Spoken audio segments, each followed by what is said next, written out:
We will explore and refine the simple idea that you're blameworthy for an outcome if you intentionally caused this outcome.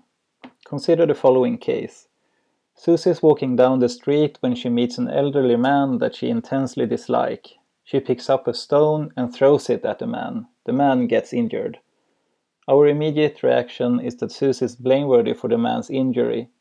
This is also explained by the rough idea. Susie is blameworthy for injuring the man since she intentionally caused it. To elaborate the rough idea, we suggest that you're blameworthy for x rather than x star, just in case x is worse than x star, and there is a time t such that your poor quality of will at t in relation to x versus x star caused x rather than x star. Here, x could be an action or mission or outcome, but in this talk we focus on outcomes. I realize that there are some things here that require explanation. First, we think that blameworthiness concerns contrasts. For instance, Susie is blameworthy for the man's having an injury rather than not. To look at contrasts lets us capture the idea that you can be blameworthy for making a negative difference even though the outcome isn't bad. If Sally and Bob are cooking chili together and Sally misses to put in some ingredients since she is more attentive to her phone than to cooking, it makes sense to say that Sally is to blame for the chili turning out okay rather than excellent. Second, this account does not refer to intentions. Instead, it refers to the agent's quality of will, which we take to be a more basic notion. For instance, to forget your best friend's birthday might be the result of your having a poor quality of will with regards to your friend. But to forget your friend's birthday does not have to involve some intention on your behalf to do so. We do not wish to take stance on how exactly to understand what it is to have a poor quality of will, but it could be understood in terms of having an ill will, showing disregard, or caring too little about something. Third, it's not any quality of will that matters, but the quality of will you have in relation to the outcome in question. In Susie's case, for instance, it doesn't matter for her blameworthiness that she cares too little about global warming. What matters is whether she cares as required about the man. When it comes to causation, we use the account that my co-author Caroline Tuborg has developed. This account is inspired by Hall's proposal that there are two concepts of causation, the concept of production and the concept of dependence. Hall gave demanding conditions for production and for dependence, and then suggested that these conditions were each individually sufficient for causation.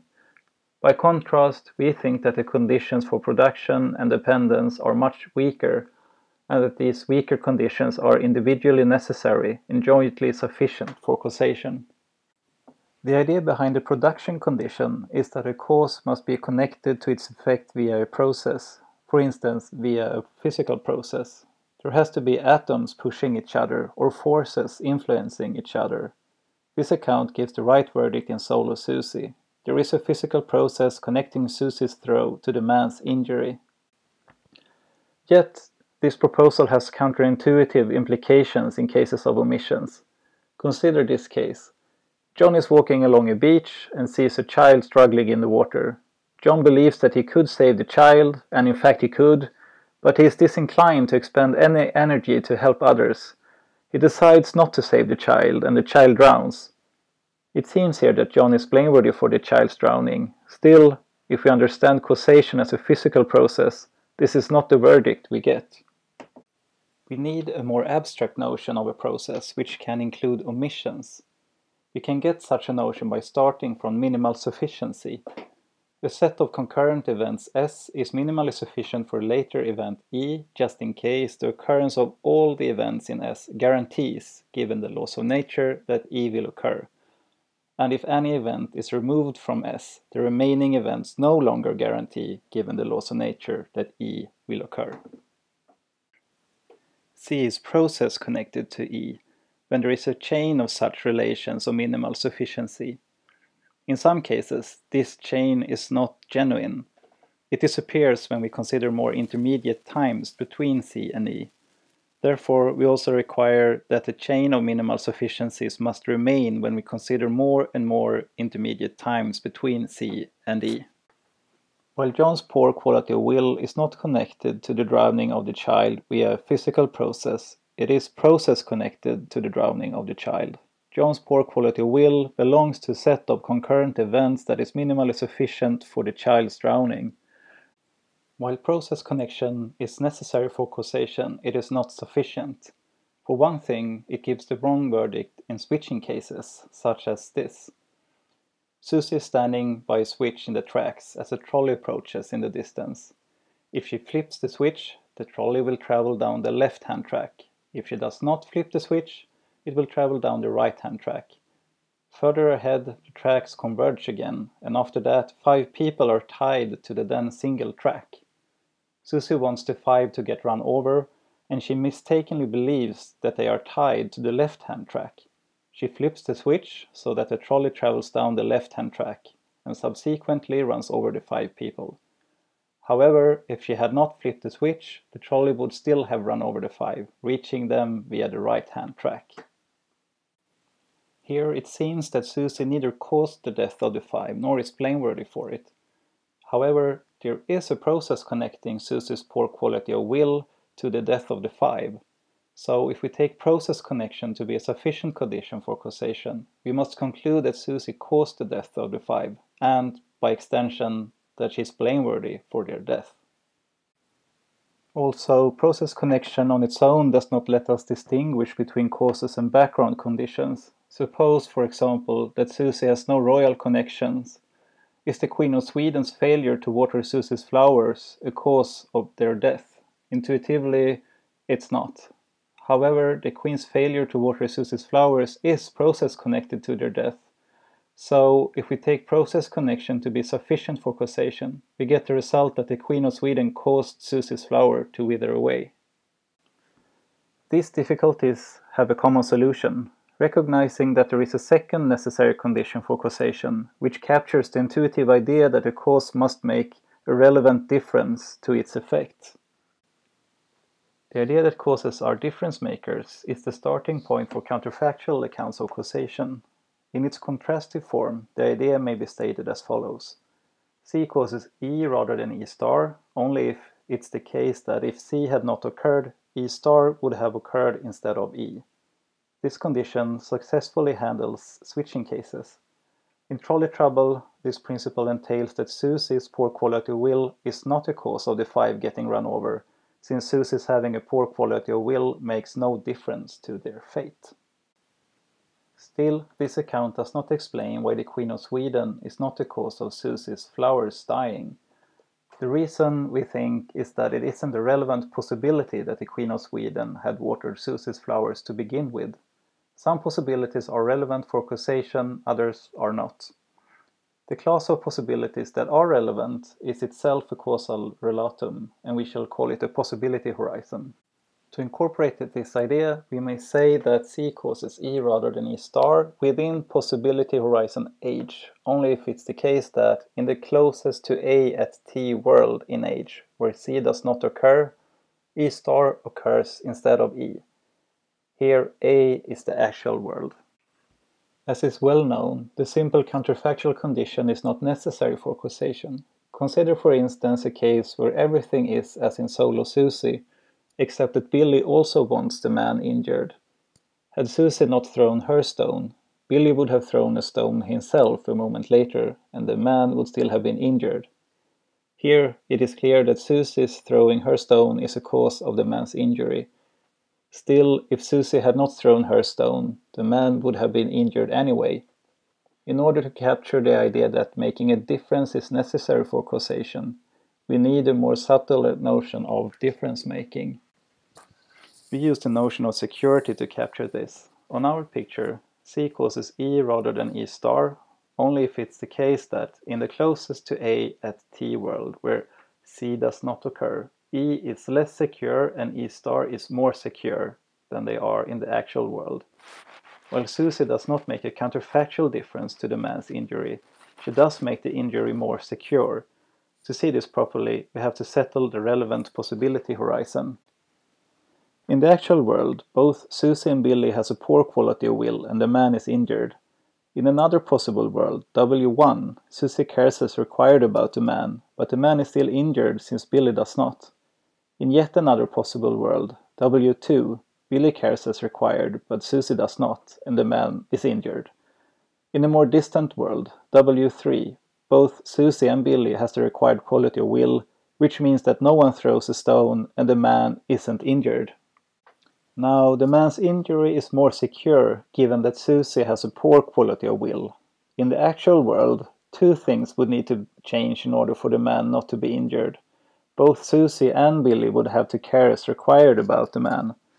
However, in the closest to the actual world, where Susie has the required quality of will, which is W1, only one thing would need to change in order for the man not to be injured, namely Billy's quality of will.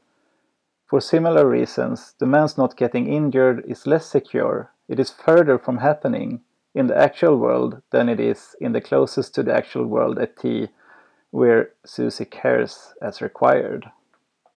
I will now turn to collective harm cases. Consider the following case. Anne, Beth and Claire live close to a lake with a sensitive ecosystem. Each of them has a boat. They have all been using a cheap and hazardous anti-fouling. However, they have recently learned that this has brought the ecosystem to the verge of collapsing. Each of them now believes that if she were to switch to a more expensive but environmentally friendly anti-fouling, this might be enough to save the ecosystem from collapse. Still, none of the three cares sufficiently about the ecosystem in the lake. All three continue to use the hazardous paint and the lake becomes a wet wasteland. As a matter of fact, the ecosystem would still have collapsed if just one of them had switched to the environmentally friendly paint. However, if two or more of them had switched to the environmentally friendly paint, the ecosystem would not have collapsed. Intuitions about this case might worry. It might seem that Anne, Beth and Claire are blameworthy for the collapse of the ecosystem, and it might seem that none of them is, since it's true of each of them that the ecosystem would have collapsed whether or not she had switched paint. If someone, for instance, blames Anne for the collapse of the ecosystem, she might make the following defense. I accept that I may be blameworthy for using the hazardous paint, but I'm not blameworthy for the collapse of the ecosystem. Given that Beth and Claire did not care, my lack of care didn't matter. This suggests that the conflicting intuitions in the lake can be understood as arising out of different choices of possibility horizon, where the choice of possibility horizon may, in turn, reflect either a collective or an individual perspective. Consider the time t before any of the three has painted their boats. At this time, there is a possibility that each of them could have had the required quality of will instead of their actual poor quality of will, generating a possibility horizon we might call age large. In some worlds within this possibility horizon, the ecosystem is saved. In other words, it will collapse. Now consider Anne. When we use age large, we find that Anne is blameworthy for the collapse of the ecosystem. First, the collapse of the ecosystem is worse than its continuing to thrive. And second, her poor quality of will at T in relation to the ecosystem's collapsing versus continuing to thrive caused the ecosystem to collapse. That is, her poor quality of will is process connected to the collapse of the ecosystem, and the collapse of the ecosystem is less secure at T in the closest worlds where Anne has the required quality of will. When Anne has the minimally required quality of will at T, only one instead of both of the other boat owners would also need to have the required quality of will in order for the ecosystem not to collapse. For similar reasons, the ecosystem's continued thriving is more secure at T in the closest worlds where Anne has the required quality of will. It is closer to happening. Therefore, blameworthiness 4 yields the result that Anne is blameworthy for the collapse of the ecosystem. The same applies to Beth and Claire. Still, as we saw earlier, Anne defended herself by saying something like, given that Beth and Claire were not going to use the environmentally friendly paint, and so on. In making her defense, Anne is saying essentially that we should hold fixed that the others did not care enough and treat this as a background condition. If we comply with this request, we get a much smaller possibility horizon, h small. This possibility horizon contains just two possible worlds, the actual world and a world where Anne has the minimally required quality of will. The ecosystem collapses in both, which means that the collapse of the ecosystem is just as secure in both worlds. Therefore, condition B of blameworthiness 4 isn't satisfied, and this principle then entails that N isn't blameworthy for the collapse of the ecosystem. Differently put, if we accept the smaller possibility horizon, N is not blameworthy for the collapse, since there is no possibility that the ecosystem hadn't collapsed. This shows that it matters to our assessment of Anne's individual responsibility whether we consider a possibility horizon that treats her as part of a group where each member's quality of will is a candidate cause, or a possibility horizon that treats her as the only candidate cause. This explains our conflicting intuitions. So, which possibility horizon is the correct one? We suggest that the relevant possibility horizon includes, as a minimum, every combination of the actual poor quality of will of the agents involved in the situation, and the quality of will they were minimally required to have. This would mean that the larger possibility horizon is the correct one. There are at least two reasons for why this is the case. First, since it is important to decide what brought about the collapse of the ecosystem, we have reasons to widen and adjust the smaller possibility horizons. Since the situation is symmetrical, if the defense is open to Anne, it is also open to Beth and to Claire. If we accept Anne's defense, we will end up concluding that neither Anne nor Beth nor Claire is the cause of the collapse of the ecosystem, and also that none of them is blameworthy for its collapse. At this point, we might suspect that something has gone wrong. The situation isn't satisfactorily explained, and we therefore have reasons to go back and look for further possibilities for why the outcome in question occurred. Second, the smaller possibility horizons that Anne, Beth, and Claire must appeal to in their defenses do not fit together. Anne's defense presupposes that her poor quality of will is a candidate cause, while Beth and Claire's poor quality of will are mere background conditions. Beth's defense, on the other hand, presupposes that her poor quality of will is a candidate cause, while the poor quality of will of Anne and Claire are background conditions. These perspectives do not fit together. Given the social function of blame, it should be possible to assess blameworthiness from a single perspective that everyone involved in the situation can accept. This disqualifies the smaller possibility horizons, since they do not make such a perspective possible. The lake is a threshold case. Blameworthiness 4 also gives the right verdict in non-threshold cases, like the following. There are 1,000 torturers and 1 victim. At the start of the day, the victim is already feeling mild pain. Each of the torturers flips a switch, making some instrument affect the victim's pain in a way that is imperceptible. After each torturer has flipped his switch, the victim is in excruciating pain. Here, the intuitive verdict is that each torturer is blameworthy for the victim's being in excruciating pain. In fact, blameworthiness 4 allows us to treat harmless torturers in a way that closely parallels our treatment of the lake. Just as in the lake, it seems that each torturer has a defense. Each might argue, given that the other torturers did not care about the victim, my poor quality will made no difference to the victim's pain. This defense asks us to consider a small possibility horizon where the other torturers are treated as mere background conditions. As in the lake, however, the correct possibility horizon is the larger one, and given this larger possibility horizon, blameworthiness 4 entails that each torturer is blameworthy for the victim's being in excruciating pain, since, first, the victim's being in excruciating pain is worse than the victim's being in mild pain, and second, the poor quality of will of each torturer in relation to the victim caused the victim to be in excruciating pain rather than in mild pain. To sum up, blameworthiness 4 gives the right verdict in a range of cases, including cases of forgetting, making a negative difference to a nevertheless good result, like in cooking chili, omission cases like indifferent John, switching cases like trolley trouble, cases where we disregard irrelevant possibilities like Queen of Sweden, preemption cases like backup Billy, and collective harm cases like the lake and harmless torturers.